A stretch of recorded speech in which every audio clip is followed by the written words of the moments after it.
future doesn't have to be like that. If you step on in to the secret kindergarten, showing you that your young children hold the key to understanding the universe, understanding the self, and therefore they hold the key to human freedom. Your child is the gatekeeper. Only you can open the gate, and the secret kindergarten is going to show you how. Welcome back to the secret kindergarten. I'm your host Gino, and today's episode is the grown-ups edition of the secret kindergarten.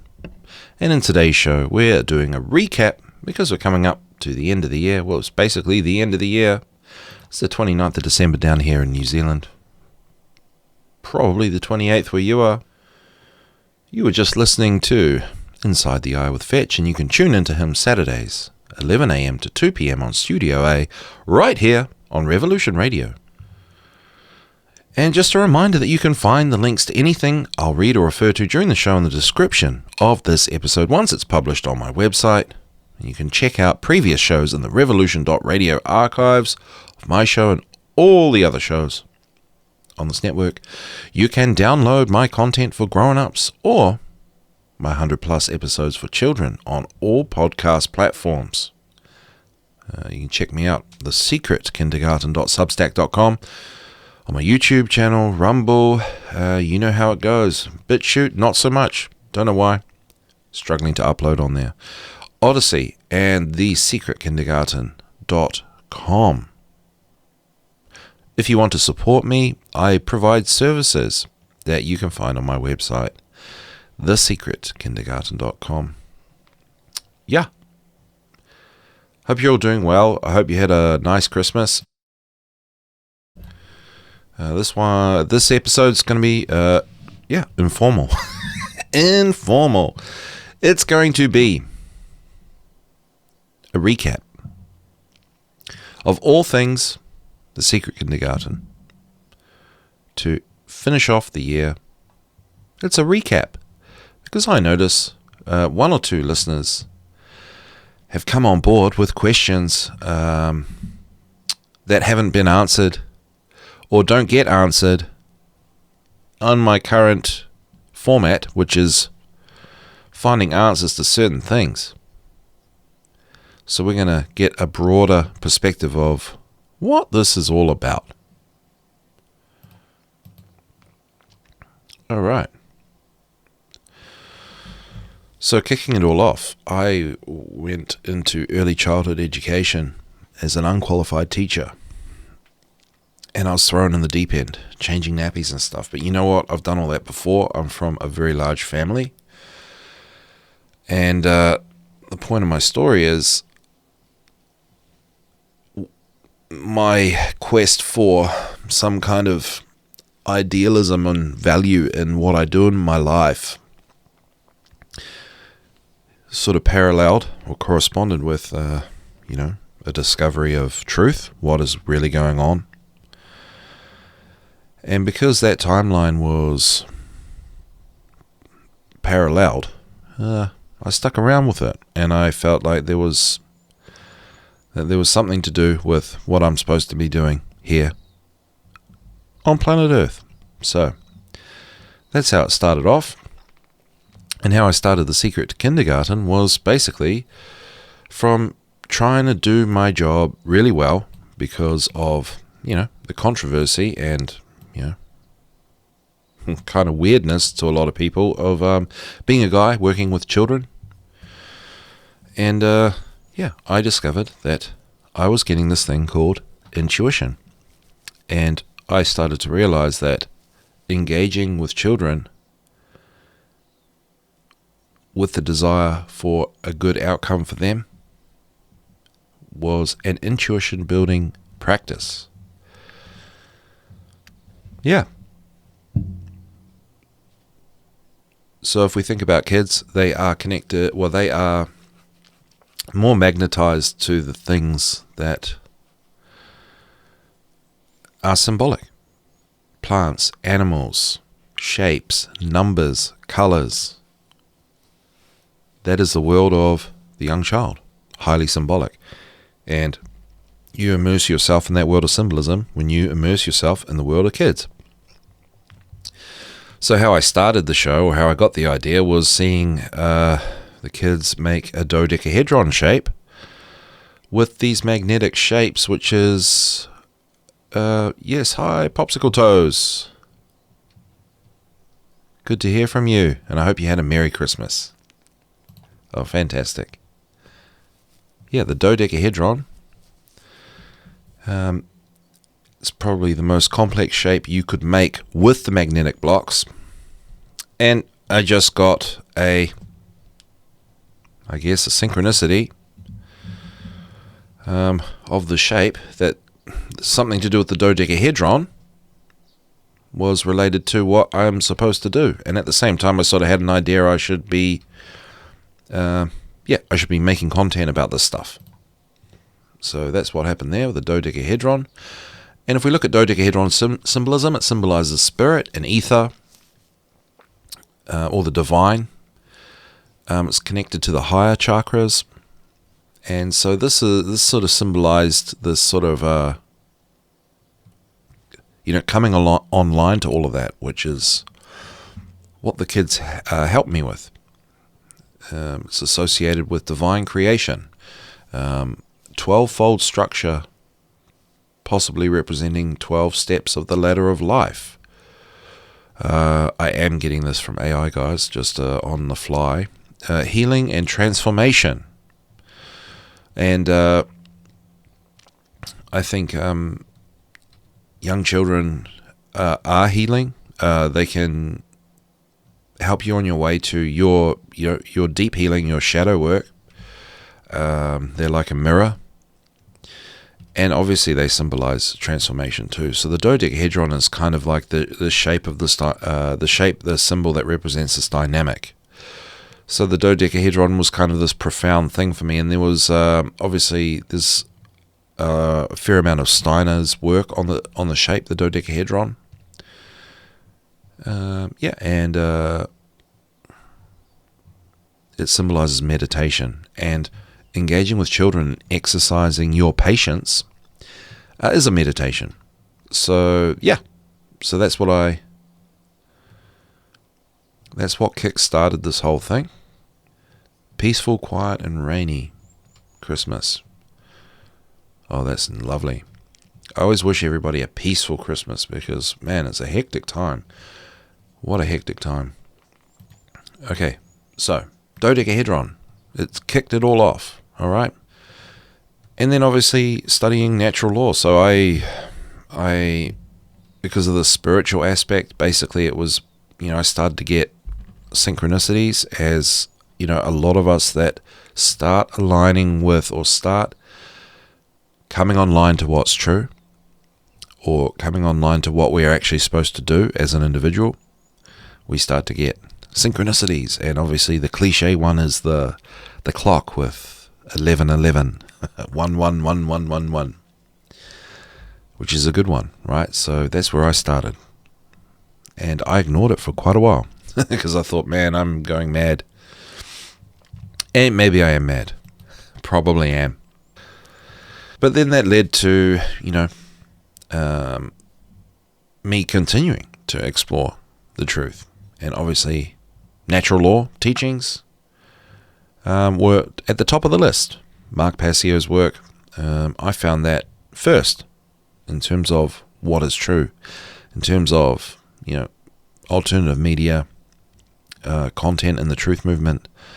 I was straight on to studying natural law at the very beginning. And that leads me to just mentioning the law of correspondence, and that there are correspondences between different organisms and different planes and different, just different worlds within this world. And engaging with the kids brings you into this world of correspondences. And we have a look here at Man, the Most Significant Symbol by Rudolf Steiner. The most significant of the symbols and signs that we have, and that has been acknowledged by occultists of all times, is man himself. The human being has always been called a microcosmos, a small world, and rightly so. Those who have learned to know him exactly and intimately have realized that everything spread out in the rest of nature is contained in miniature in man. In man there is to be found a kind of extract of all the rest of nature, of all materials and forces. If you study the nature of any plant deeply, you will find that there is contained in the human organism something of the same, even though it is there in ever so small a measure. If you study an animal, you will always be able to point to something in it that is of like nature with the human organism. In order to understand this rightly, it is, of course, necessary to consider the development of the world from the occult standpoint. The occultist knows, for example, that men would not have the kind of hearts they have today if the lion did not exist out there in nature. Let us look back to an earlier time when there were still no lions. I'll just leave it there, just to give you a little bit of an idea, right?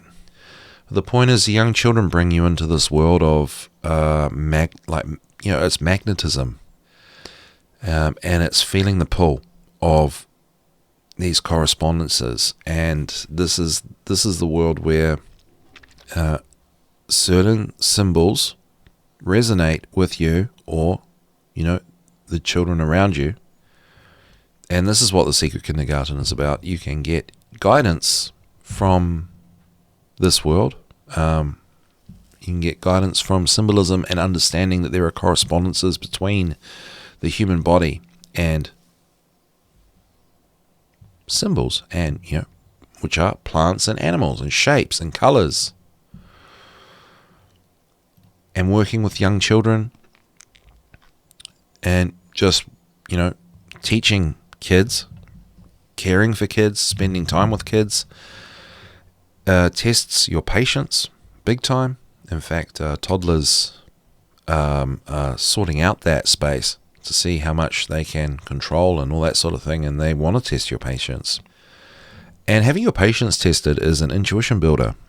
So basically, patience is virtuous by practicing it. You get to build up your intuition, and your intuition is what you're going to be using, or what's in play when you pick up on synchronicities and all that sort of thing.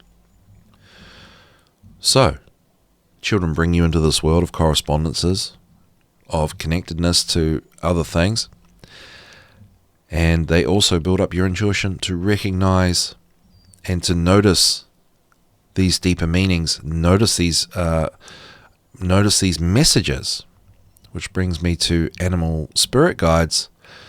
You working with kids, and that building up your intuition starts to highlight and amplify these messages that come from the garden, from the storybook, from the paper, from the environment, the community. And you start to receive guidance from the animal spirit world, the insects, the birds, the plants, the flowers, the fruits, the vegetables, the shapes and the colors, the numbers. Yeah, and that's what it's all about.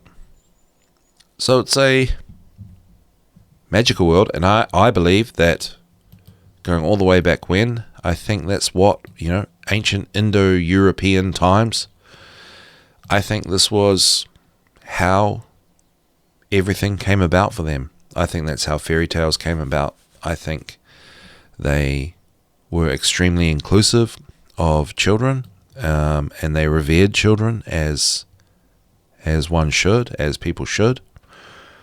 And children were the bedrock of the communities back then, and that's how they got their intuition so evolved, and their rites and their rituals and their beliefs and their understandings of things through symbol and through this the microcosm of the human body, the human world, with the outer world and the wider world, the macrocosm, and beyond, obviously.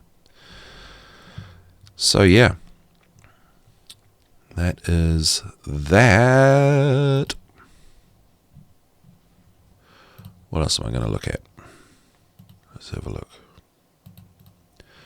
Yeah, a bit of a slow show today, guys. It's pretty chilled out here. On the bees.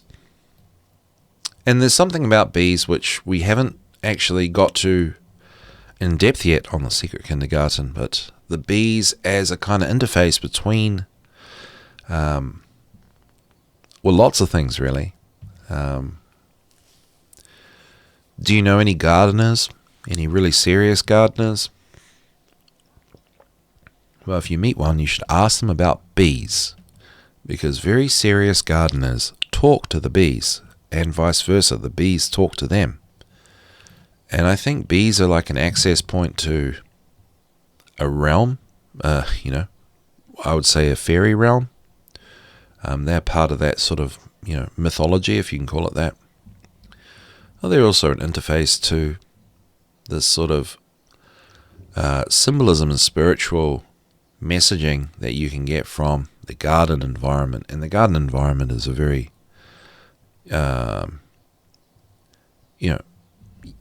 children are part of that. And you think of like a happy, lovely garden. Children playing in the garden is part of that scene. So bees play a really important part. And interestingly enough, bees are demonized in early childhood education, which is just one of these things, one of these inversion things that kept me going with what I was thinking and what I was doing. How, a lot of this stuff could be discovered from seeing the inversion of these ideas play out, where, children were taught to fear bees, and that's not right. And also, in early childhood setting, oftentimes there is no garden. There is AstroTurf, and plastic slides, and metal bars, and old tires. And the bee turns up, and the bee has nothing to eat. And the bee runs out of energy, and the bee ends up struggling, not being able to fly. And so the Secret Kindergarten activity, which is an initiation into all of this, is to, if you're with a child and you come across a struggling bee, well, that's your invitation to initiate yourself into this world by rescuing the bee. And you can do that by making up a little bit of sugar water. There's no hard and fast rules here. And you know what? Rudolf Steiner talks about this because he invented a particular type of beekeeping and beehive. Rudolf Steiner invented a heck of a lot of stuff. Have you heard of Weleda? It's a homeopathic brand of, natural medicines. Yep, that's Rudolf Steiner right there. And a lot of it came about from his understanding of correspondences between the human microcosm and the plant macrocosm. And that's how he learnt different things were good for different ailments. So feeding bees some sugar and water, and you just save that bee. And there's a video on my website there doing that. You're going to have to scroll back onto one of the older posts. And this is the kind of world we're talking about. Caring about the little things and getting into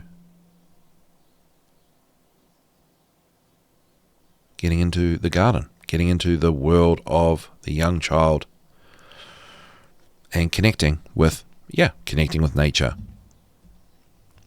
And so rescuing bees is a great pastime, a great activity that you can do with kids in the city and anywhere. Obviously, the city, you're going to find a lot more dying bees as they struggle to find nectar. Yeah.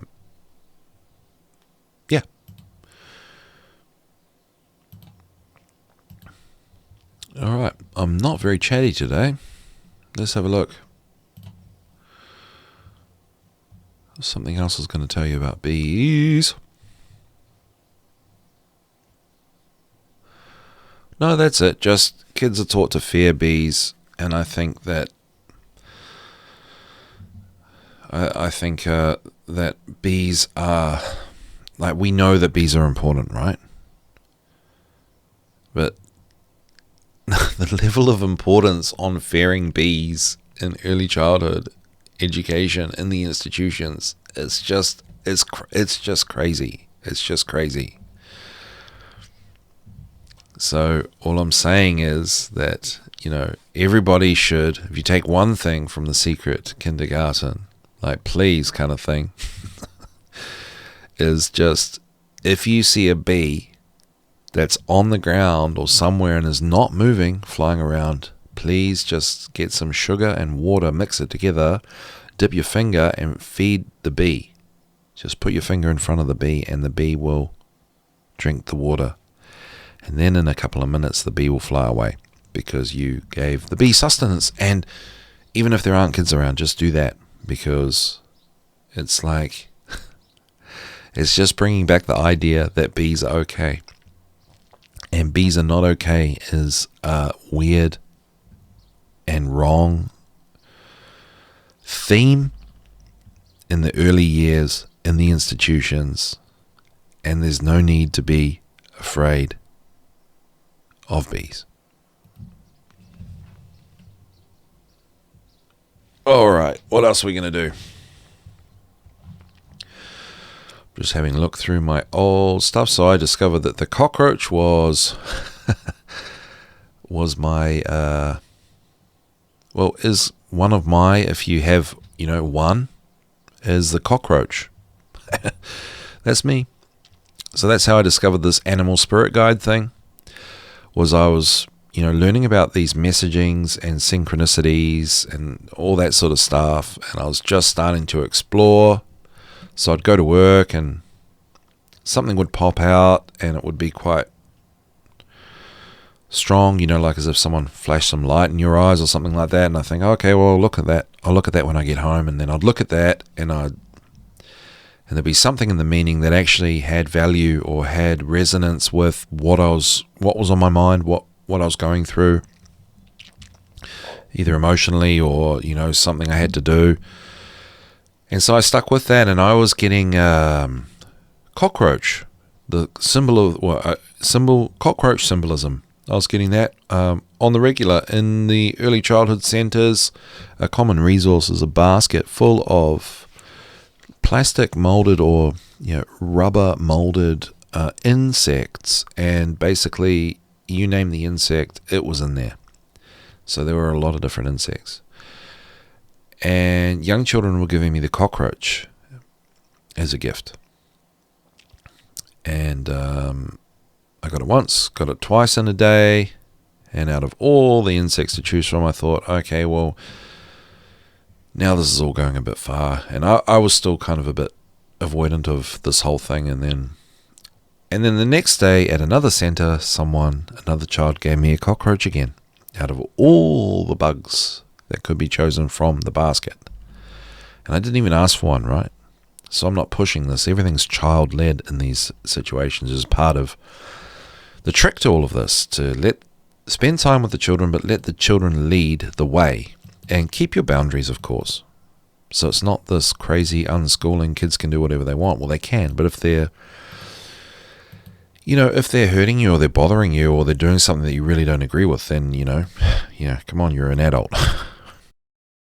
And so I went and had a look at a cockroach. It was my first time looking at animal symbolism. And I discovered there was a thing called animal spirit guides. Anyway, I looked at the cockroach, and the page that I came up to on, it was just Google. That's what I'm trying to say. Just on the internet. And it said in Chinese, such and such. that the cockroach's birthday is the 25th of January, which is my birthday. So that sort of, that rattled my cage a little bit. And so, I've always thought that since that the cockroach is my spirit animal. It's on my totem. And the cockroach symbolizes resilience and perseverance. And, that's a theme that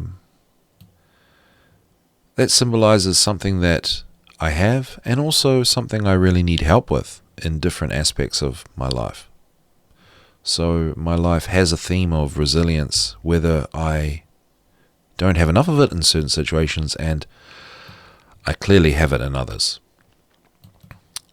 So the cockroach wants me to bring that back to balance, or the cockroach can help me with that.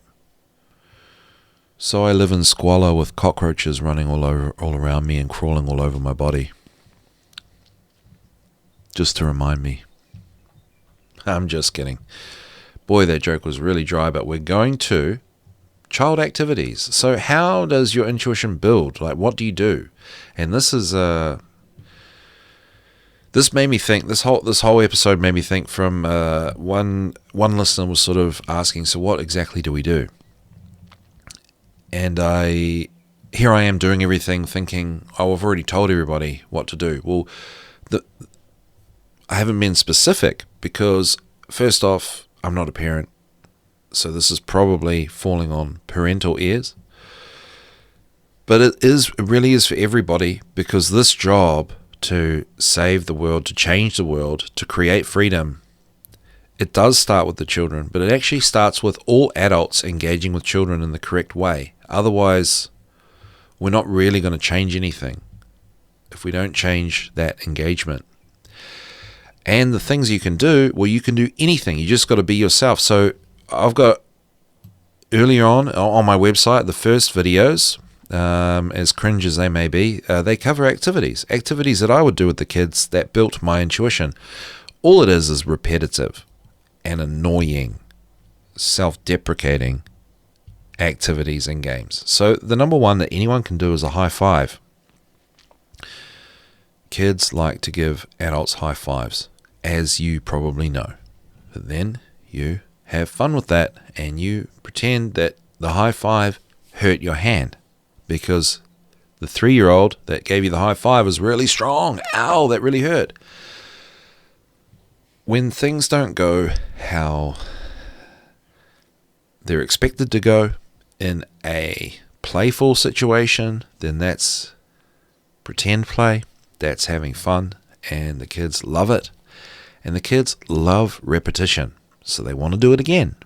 And I'll tell you, you could be doing the high five game with 20 kids from the morning all the way into the night, and they won't even want to stop for a lunch break. So that's just an example. It doesn't mean you should do the high five game, because it's just about engaging with kids and finding something that they like to do repetitively because it's so fun and hilarious. And then your challenge is to exercise your patience and do that for as long as you can. And this is where people come in and say this, that, and the others are inappropriate. But I tell you, the people that are saying that, they're the ones that are not engaging with children. This is all about child engagement. So there isn't really a wrong. It is an occult principle, an Eastern occult principle, that you shouldn't stop fun. If people are happy and are having fun, you should not stop that. And I think that rule came about from a time when people were more respectful to children and what they wanted to do. There is a slide game. So you'll find a slide in the park, obviously, and you can do this. You basically act like a gate, what do they call it? A barrier, an electric barrier. What am I talking about? You know when you go into a paid car park and the arm lifts up.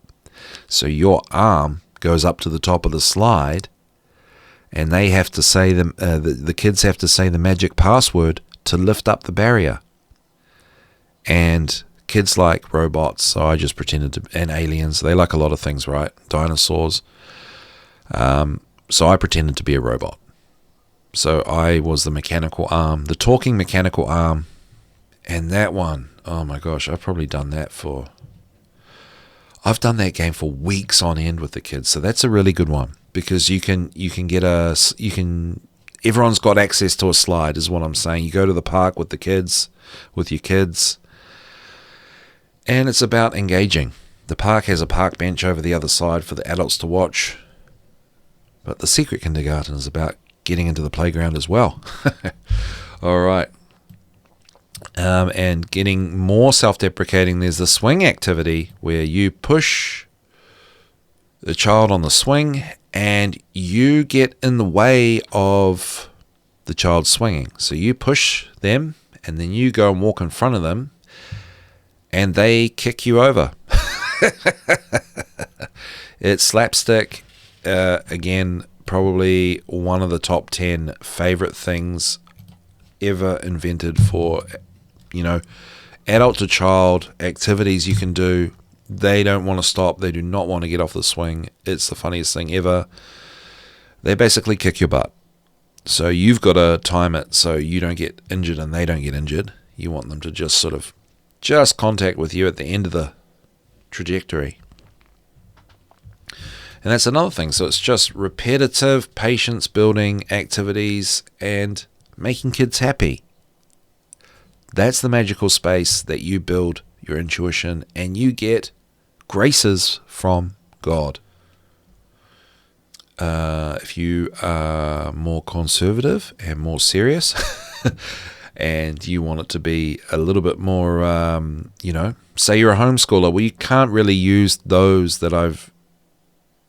those are for, for the rebels and for, if you're homeschooling and you actually need to document learning, well, here are some here. Baking bread.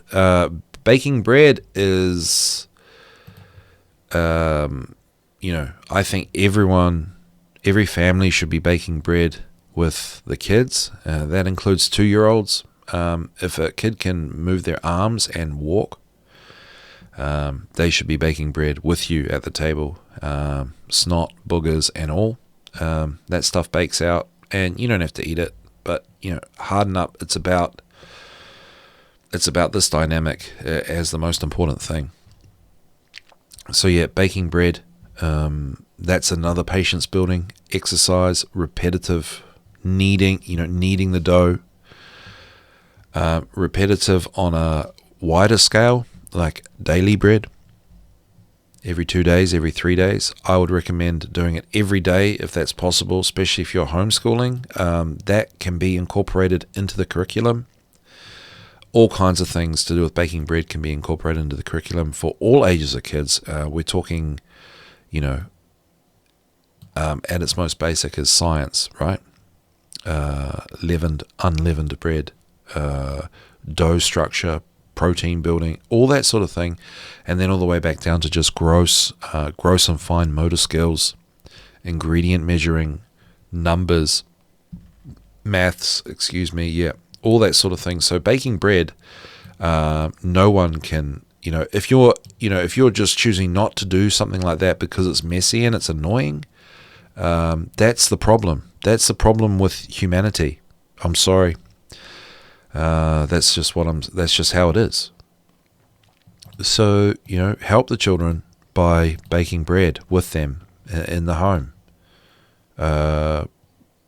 One of the most important things to do. And this can be extended out to the garden, right? To help with the garden. Again, it's like these environments where you're like, I'd rather they didn't come into the garden and ruin all these things.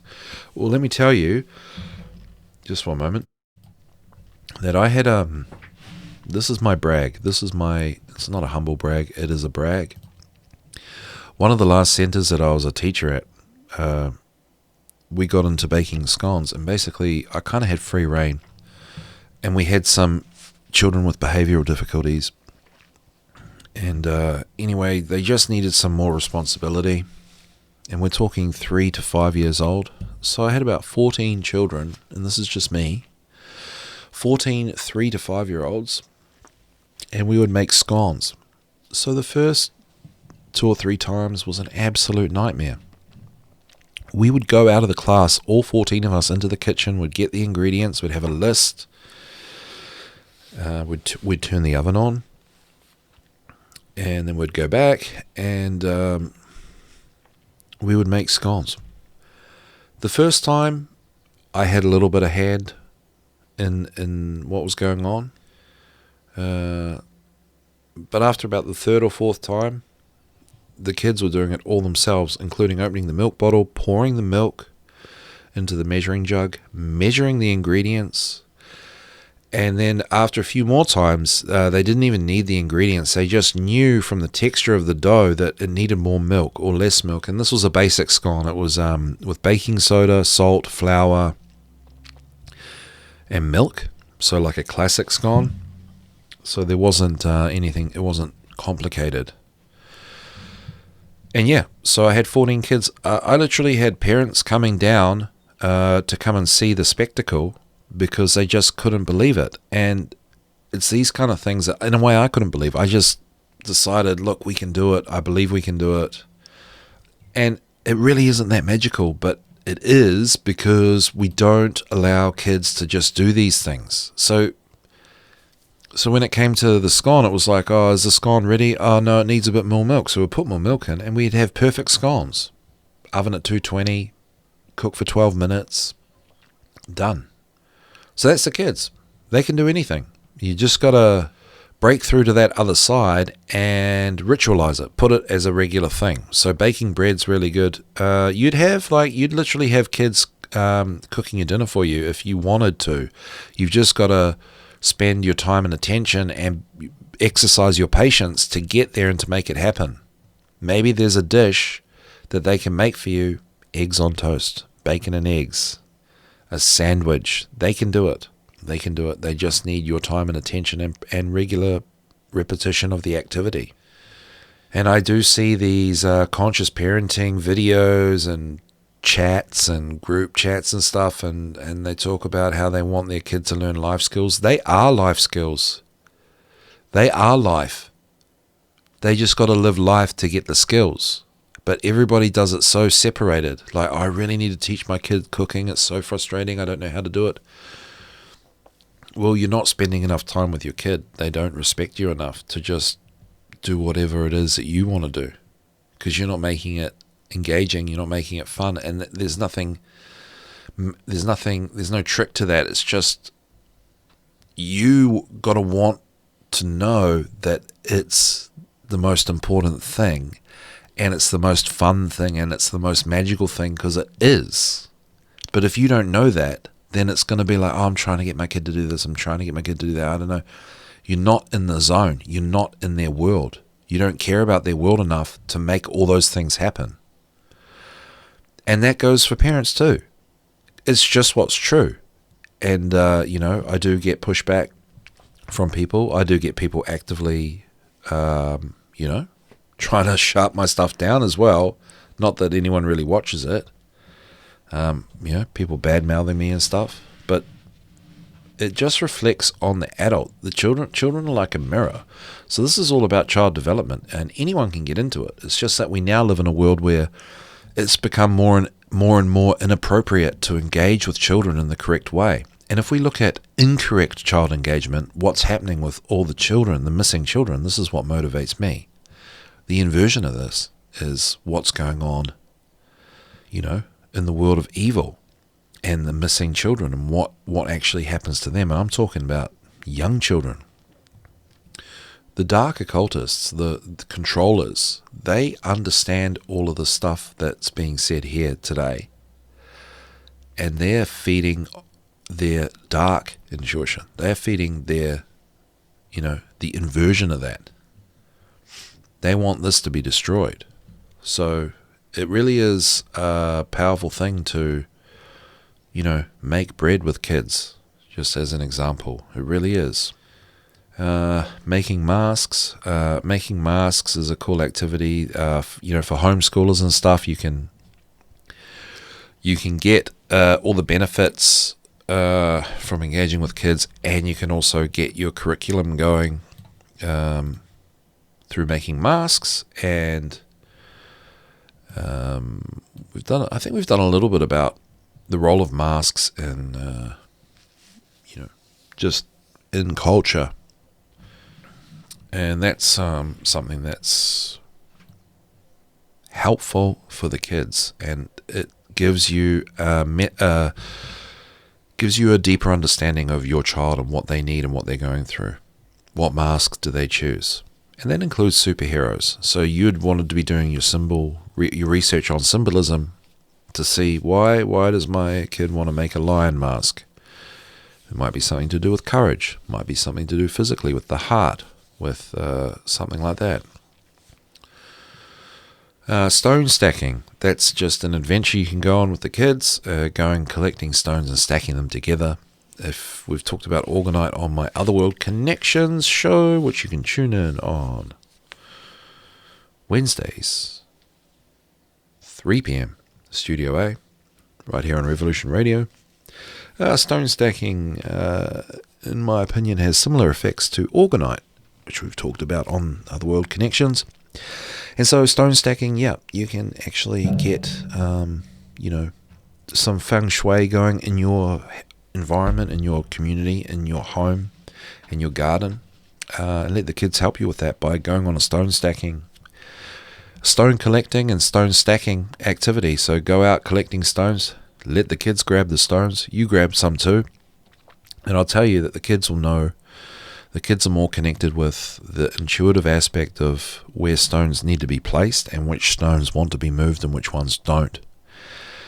And so you're doing a good thing for your environment, and it's just a cool activity that you can do. All right, and then I guess probably the more esoteric stuff that happened when I was teaching is the messaging that came out through pretend play. And I was studying stuff that I didn't quite understand. I was finding hard to grasp, to do with like immorality and the immorality of the police and the military.